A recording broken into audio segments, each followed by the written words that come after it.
So let's take a look at something called arrangements. You might also hear these called permutations or orderings. So the idea is to talk about the different arrangements or permutations or orderings of a set of objects. And generally what we're interested in is the number of different arrangements of those objects. This kind of thing arises in just actually counting a number of different ways to do things, but it also pops up in probability at times as well. So I'm going to start off by considering just the letters A, B, and C. I'm going to look at the number of possible arrangements of those three letters. Okay, so the first one I think of is the obvious one of just A, B, C. Okay, so that's one arrangement of those three letters. Another, if I leave A, I could say ACB. That's another one. Okay, I can't do any more leaving A in that spot, so I'm going to start with B. I could go BAC. And I could also go BCA. Okay, and then I could go CBA and CAB, and that's it. Okay, so for three letters, we've got 6 arrangements in total, 6 different arrangements of those 3 letters. And that's how many there are. Now I could go on doing that with different objects or different numbers of objects. For example, with 4 letters, with A, B, C, and D. I could do A, B, C, D. I could do A, B, D, C. I could go A, C, B, D, and so on. It's already starting to sound like more than what I had up here with 3 letters. And it turns out that in total there's actually 24 ways of arranging those letters. So with A, B, C, D, there's 24 arrangements. Okay. So that would have been a lot to write out. I don't really want to do that. If I take it a little bit further with 5 letters, so for 5 letters, A through E, okay, there's actually 120 arrangements of those. I really don't want to write those out or go through them all. A, B, C, D, E, A, B, C, E, D, and so on, rearranging all those letters. 120 different ways of doing it. So quickly becomes tedious. And turns out there's actually a better way. It quickly becomes tedious. You can imagine you might forget some too. You might miss some. So you don't really want to just do it by listing these things out. So we need to look for a better way. And the way that we're going to do it is something which relies on the multiplication principle. So if you're not remembering that, you might want to go and check out what that is. But what we do is we use this kind of box filling approach. So going back to my example with 3 letters A, B, and C, I've got 3 places where I can put letters, or the choice of the position in which I order them. So the first one, when I think about the first place, I've got 3 options for what I can put in there. I can put A first, or B first, or C first.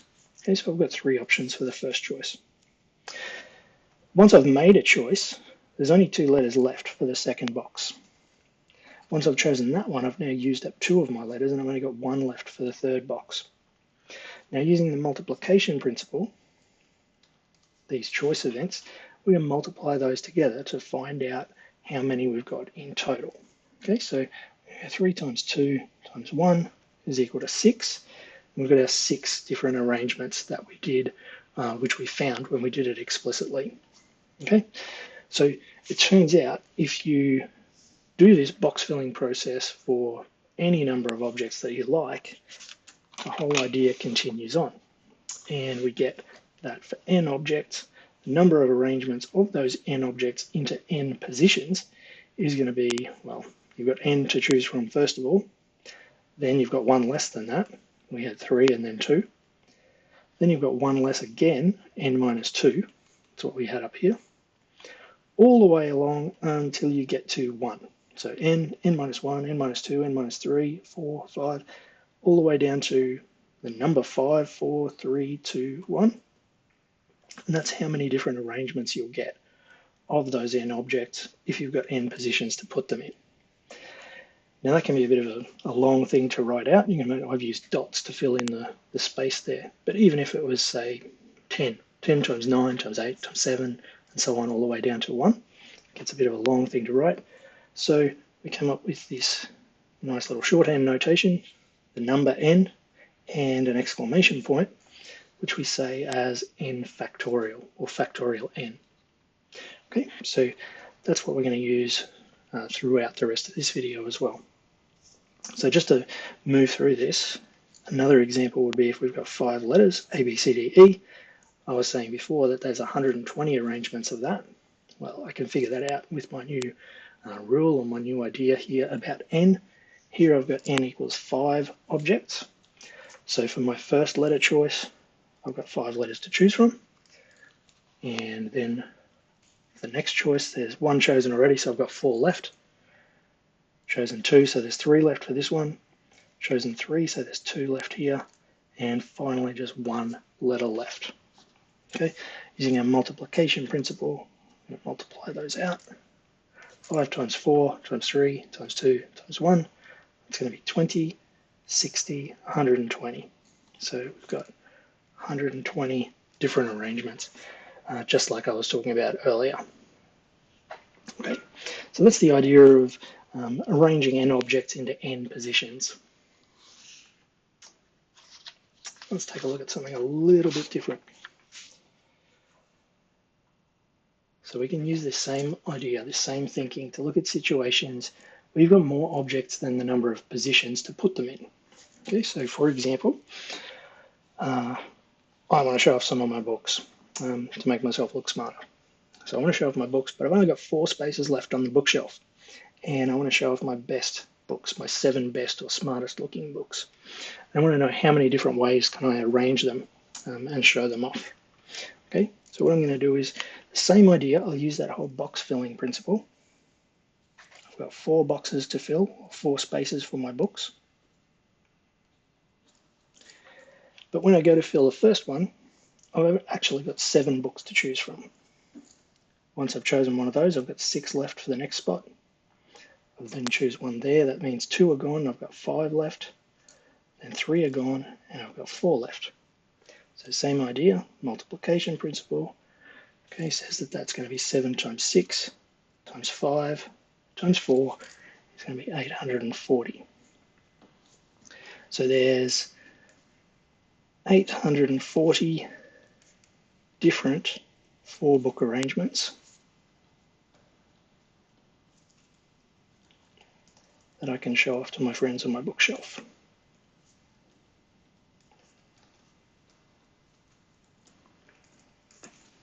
Okay, all right, a little bit boring, but you get the idea, hopefully. Notice that we don't go any further than 4 because I've only got 4 spaces to choose from, 7, then 6, then 5, then 4. It still kind of looks like a factorial, 7, then 6, then 5, then 4. It's just at the end of it's cut off. There's no 3, then 2, then 1. Okay, so it looks like a factorial with its end cut off. So there might be a way that we can write that in a factorial notation. So that's what I'm going to work on now. So let's imagine the number of arrangements if I actually had enough spaces for all of the books. Number of arrangements for all 7 books into 7 spaces. So if that's what we were looking at, we'd have 7, and then 6, and then 5, then 4, 3, 2, and 1. So 7 boxes this time because I've got 7 spaces. Okay, which of course is 7 factorial. I don't even have to figure out what the number is, I just want to use the notation. So I've got 7 factorial. But remember, my problem where I only had 4 spaces, I didn't care about these ones. 3, the 2, and the 1 that was left over at the end. So I can divide those out. So let's pop this down. 7 times 6 times 5 times 4 times 3 times 2 times 1. But I don't care about these ones, so I'm going to divide them out. Divide by 3 times 2 times 1. When we do that, cancel, you'll see that I get left with the piece 7 by 6 by 5 by 4, which I had in my original example. That is the quantity I'm interested in my book example. Okay, so I've no longer got 7 factorial, I've got 7 factorial divided by 3 factorial.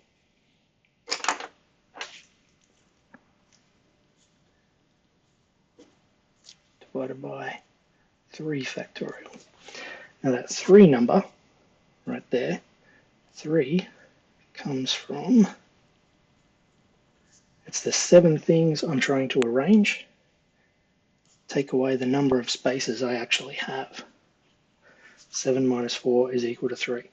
So I'm not just picking that number out of nowhere, it's the total number of things that I'm trying to arrange, take away the number of spaces in which I've got to arrange them. Okay, so we can use that to give us a general sort of comment about the number of ways to arrange n things into r places. So remember, in my example, I had n equals 7 books, and I was arranging them into r equals 4 spaces on the bookshelf. Okay, so what we would say is the number of ways to arrange those 7 things, or n in this case if we want to go general, is n factorial divided by n minus r. So the number you've got minus the number of spaces you have. Okay, which you can expand out if you want so that you can actually calculate it, n by n minus 1 by n minus 2 all the way down to n minus r plus 1. Okay, which is the same as what we've got up here and also earlier in the book example. Now most calculators have a button which allows you to do a factorial, so you might not have to expand out like this and do it by hand. You can use that. Another thing that you'll see in a lot of calculators is an NPR button. Okay, so you can use NPR with n being this number, the number of things you've got, and r being the number of places in which you're trying to arrange them. Okay, NPR. And the P stands for permutations. Okay, so that is a little video on arrangements, going all the way from arranging n things in n positions down to n things into less than n r positions.